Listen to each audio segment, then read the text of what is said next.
On the way, my difficult conversations. Former Apprentice star Gemelin Artigas will be live to give us her story about rags to riches. That's what she did.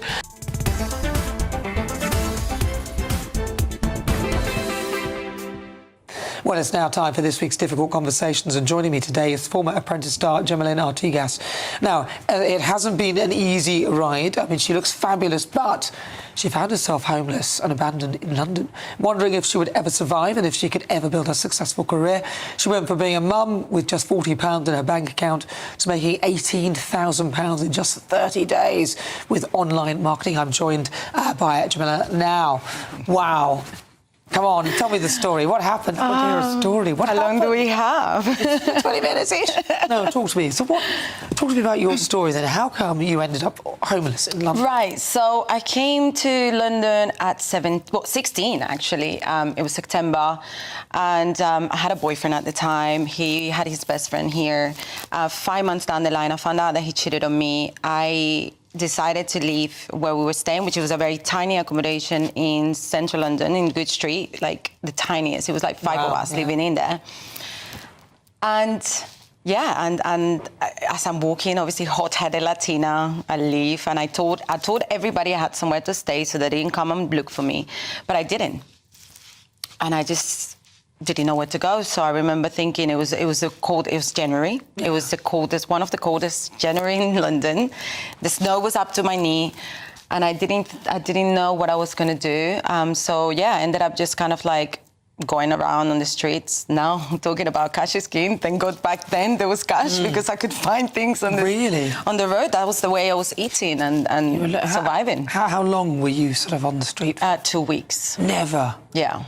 Did you not? Well, you said, I'm leaving, I'm out of here. Then you open the door, you see the snow.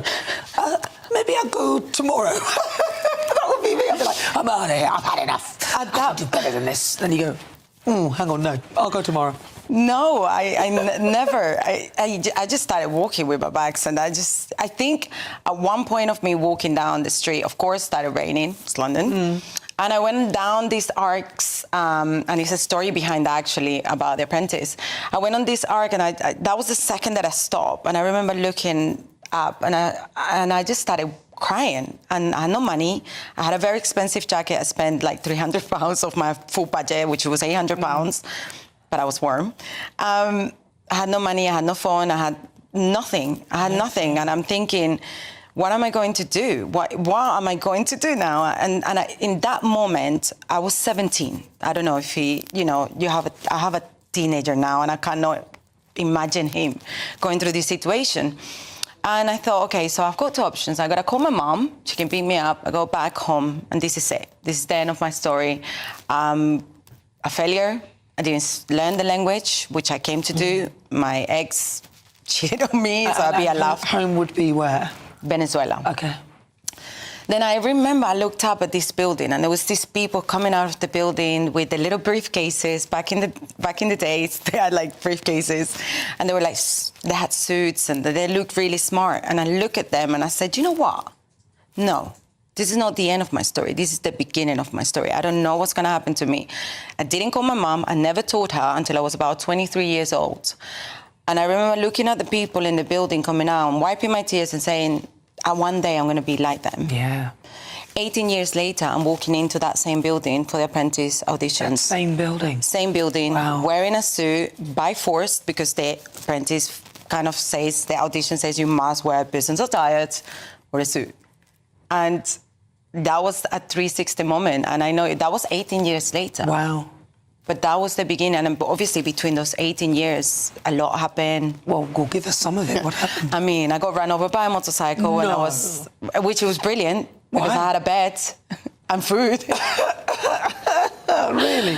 I was going to a interview. My ex got me with his dad. They used to work in a restaurant, and I remember getting off the bus. Back then there was a double-decker bus, and they were open. There was no doors. Yeah. And instead of me going at the back of the bus, I got in the front. I was a little bit lethargic. I was cold. I was hungry. And as I'm going across the road, this motorcycle just literally crashed into me. I roll over. I wake up in the hospital, feeling great because I'm in a bed, and I haven't been in a bed in a few days. And I remember thinking, God, I hope I broke something, so I can So stay you could here. stay there longer.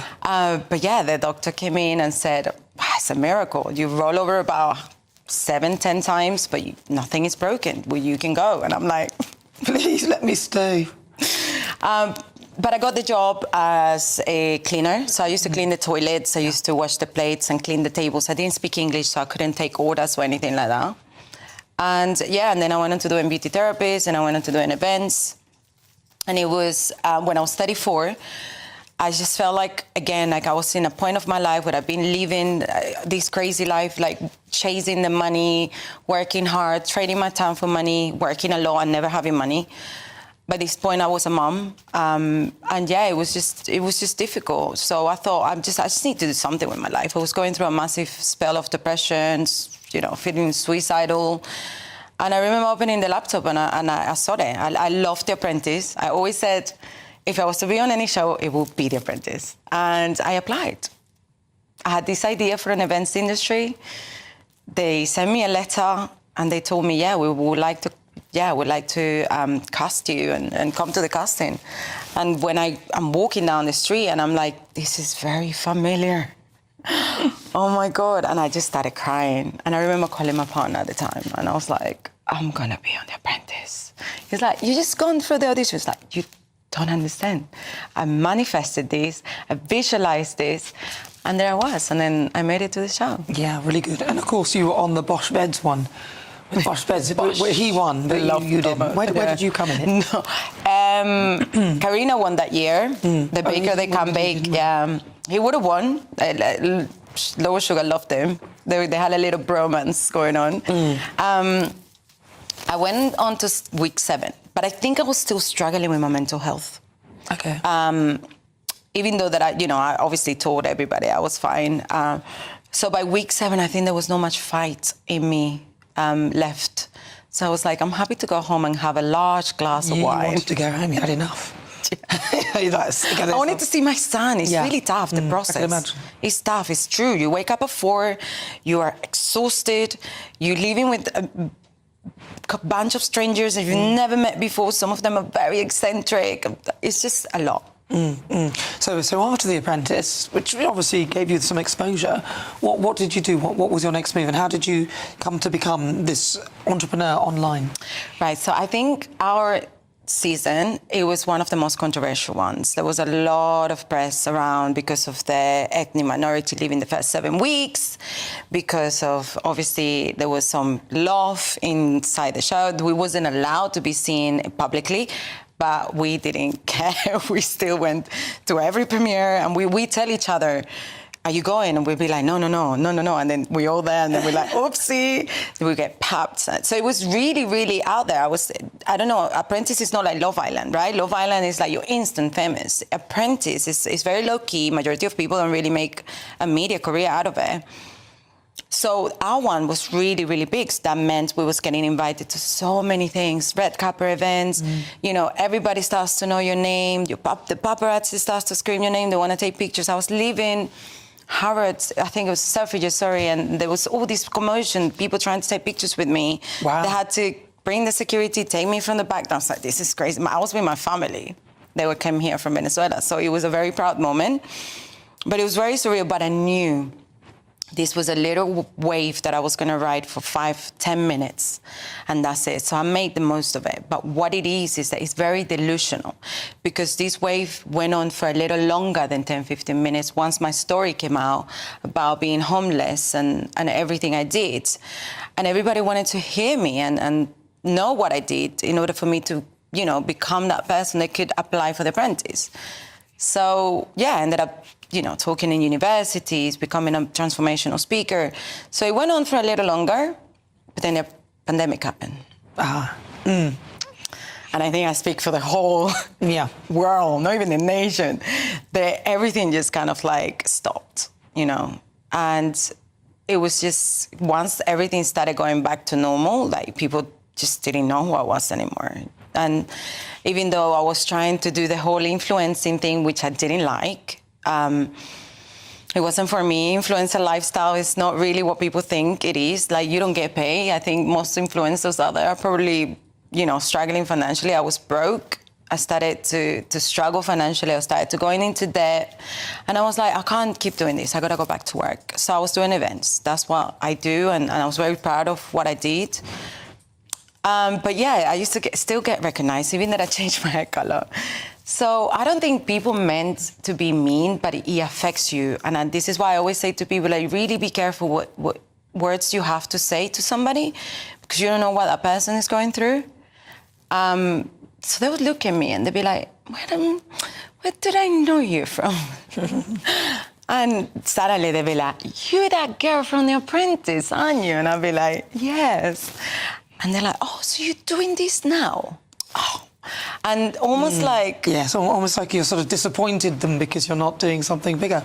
But you're doing quite big things. I mean, your social media, for example, that's something you've been doing, although you said you don't particularly like it, but it's worked quite well for you.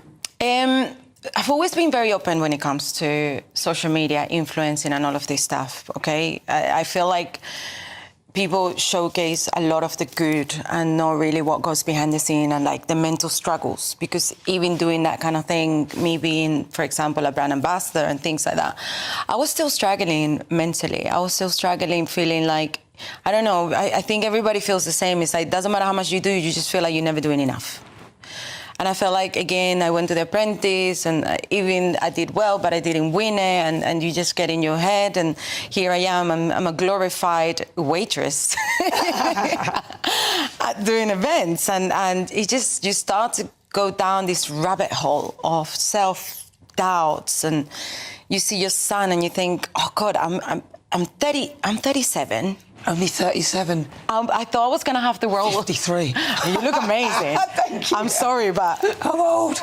I love being old. I actually really enjoy it. You look incredible. I can be cantankerous, which is wonderful, wonderful, wonderful.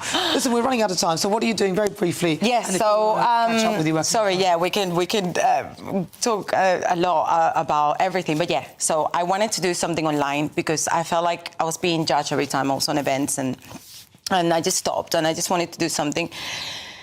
But I went on a rabbit hole for seven months trying to figure it out. In August 2023, I found out a digital marketing course that came with reset rights. Never heard of it. It was huge in America. It was gone viral. Success leaves clue. So it teach me how to actually launch an online business as a complete beginner. Wow. Yeah. I didn't want to resell the same product because I never understood how it worked, but I thought, you know what, I'm going to give it a go. I'm just going to resell it like once or twice to make my investment back. So what was it you were reselling, the course? The course. Yeah. It's a done course. Yeah. It's done. You don't have to create anything. All the slides, everything is done. It's recorded. So I went on to kind of like softly promote it, ended up selling 3, and then before I knew it, my first month I've made £18,000 just from having £40 in my account. And then that was kind of like the eye-opener for me. Like, okay, online is the way forward until obviously we have a cyber attack. Yeah, well, that was a spanner in the works. Well, listen, it's really good to talk to you. I'm really wonderful hearing your story. If people want to check you out online, where do they go? What's your... I'm on my Instagram, Gemelin Artigas. I'm on my DM, is me. A lot of people always ask struggling to spell that. Gemelin Artigas. See, when I asked you, have I said it right? I haven't, have I? No, you have. Gemelin Artigas. No, that was beautiful. I say it in Spanish, though. Gemelin Artigas. The Venezuelans always win the Miss World, so you know, stunning lady. Thank you. Thank you so much for coming in, Gemelin. Lovely to talk to you. That is, of course, Gemelin Artigas. She's a former Apprentice star, but she's a star on social media. Right, and of course, we did discuss you know, suicide and things like that. So if you're affected by any of the things that we've discussed, you can contact the Samaritans on 116 123. Right, well, it's just coming up to 21 minutes past 5 o'clock, and there's plenty of time to grab a chance to win on our Great British giveaway. £30,000 could be yours. What would you do with the cash? Who knows? Here is how you could win.